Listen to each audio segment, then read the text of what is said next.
Shoot to kill is what Trump said, and the markets fell. But while that was happening and people were selling off individual names, there was actually a huge push to buy call sweeps on the SPY, QQQ, and one other big tech stock that's had a major move in the last 24 hours. So I'm going to share that with you guys today. We're going to break down a small cap winner, one or two, maybe depending on what time I have, because these have absolutely ripped and they finally hit the targets that I gave. And I want to go over that with you guys because a lot of decisions have to be made right now. The market ran up off the lows. You guys know that sometime back, a couple days ago, I sold my swing trades. It didn't mean I stopped trading. It just meant that I sold a lot of the things that I had taken risk on and locked in those gains. Markets moved higher. And right now, people are still wrestling with the question, should I sell the stocks that I bought and am holding?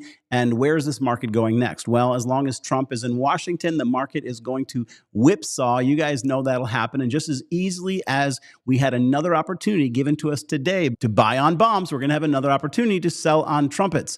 Wall Street already predicted it. Even though the market had popular names that were dropping, they were turning around and buying some calls further out. Why would they do such a thing?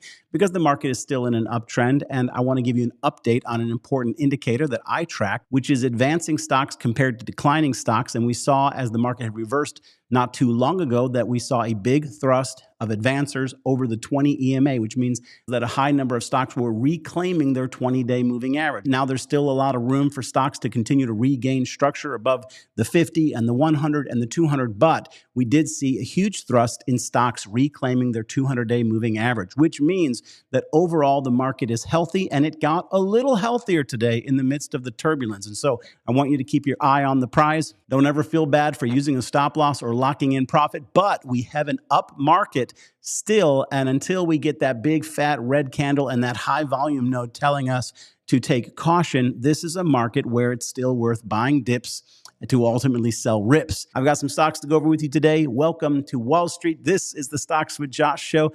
Thank you for joining me. Take a minute, please engage, hit the like on this video and drop a comment. It pushes the video out to more viewers. Okay, I'm curious, did you sell your AMPX or your Poet? These are small cap winners that I brought to the community months back, and I said these are only buy and holds. Now, some of them saw more turbulence. AMPX really has been more of an upride from the minute I brought it to the community, but Poet has been more of a turbulent ride. But both of them are hitting the long-term goals that I gave when I first brought them to the family, and they're just climbing and climbing and climbing. And a lot of people are going to be asking the question, should I lock in the gains? Well, I just want to caution you. I want to remind you that to gain generational wealth, sometimes you've got to invest in a stock and hold it for a generation. So what do you have right now to invest in that is a small cap under $10 to hold and to potentially see it hit $100? Well, it absolutely could happen. There's no guarantee, but I want you to drop in the comments the stock that you think is more likely to beat my Poet to $100 valuation. I'd love to analyze it. Maybe I'll pick a couple and do a special video. Let me know in the chats. Appreciate you guys.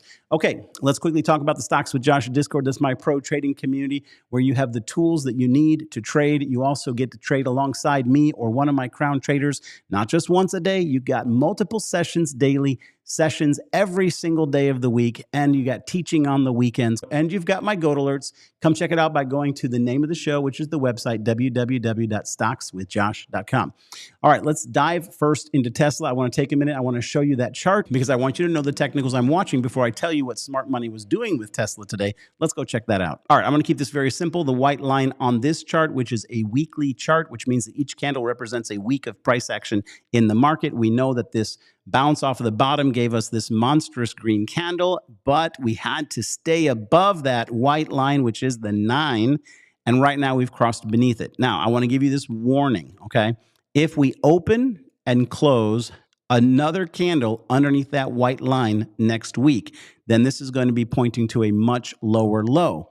Now, I actually don't think that's going to happen. I think we're going to recover this white line, and even if we do not recover it before Friday's close, I think we'll jump back above it on Monday. So I'm bullish on Tesla right now. Those are the technicals I wanted you to watch. something I want you to understand is that as I analyzed the unusual options flow, there was buying of the SPY, there was buying of QQQ across the board, monster positions being taken. So they were buying on the bombs with the intention of probably selling on the trumpets, but they were also buying Tesla. So I think they viewed that this up move is not over, and they're wanting to take advantage of this overreaction to the earnings event. We'll see. Now, I do believe that Tesla is not as bullish, obviously, as stocks like Amazon that are sitting back towards their all-time highs. I want to remind you that in January, I did a video on my favorite big tech stock to own and buy in 2026 that would outperform and do the best, and it was Amazon. And if you take a minute and you compare all of the big tech companies right now, who's doing really, really well? Amazon, and they're getting ready to report earnings. But back to Tesla.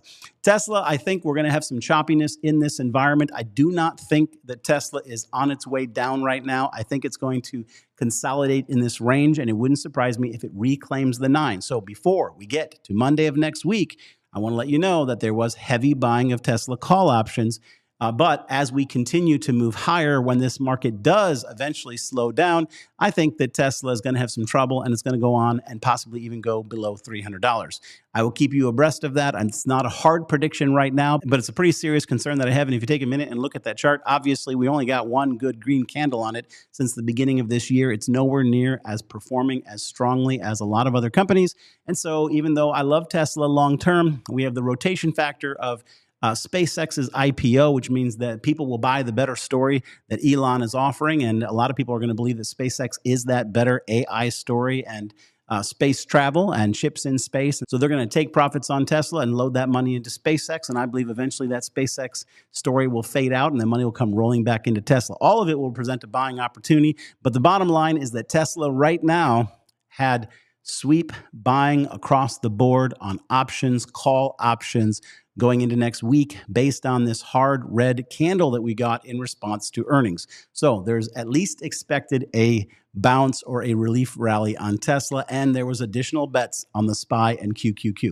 All right, let's take a minute and go into Poet. I'm going to try to show you a couple more stocks. Let's go look at that. All right, glory days of Poet are at hand. We basically bought this range, and I told you this was the accumulation zone, and I told you this is where it was going. Well, there we are. That is a completed story. Now, the question is, do we lock in our gains and wait for a better price? Well, I'm going to share this with you as my underlining concern. Yes, there is the opportunity to get a pullback on Poet, but let's talk about the fundamental story. And I often focus on the charts, so hear me out on the fundamental story. Right now, this company has largely a $1 billion market cap. With this push up, maybe $1.2 billion. But guess how much money they're actually making right now yearly? Only $1 million. Okay, so they basically have to have a pretty significant run in revenue to catch up with their current market cap valuation. However, they did get a big pile of cash, and the CEO came out. Let me share that story with you. Exclusive. Poet CFO says $430 million war chest fuels their 3 C's. What are the 3 C's?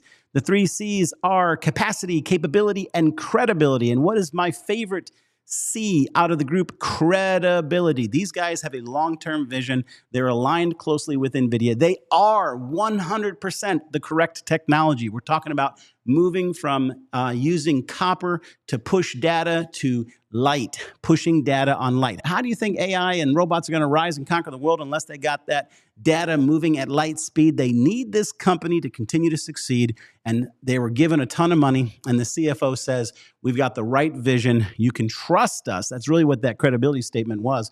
They're positioning a lot of their focus on being the credible winner in this category, a category that has to win for AI to be successful.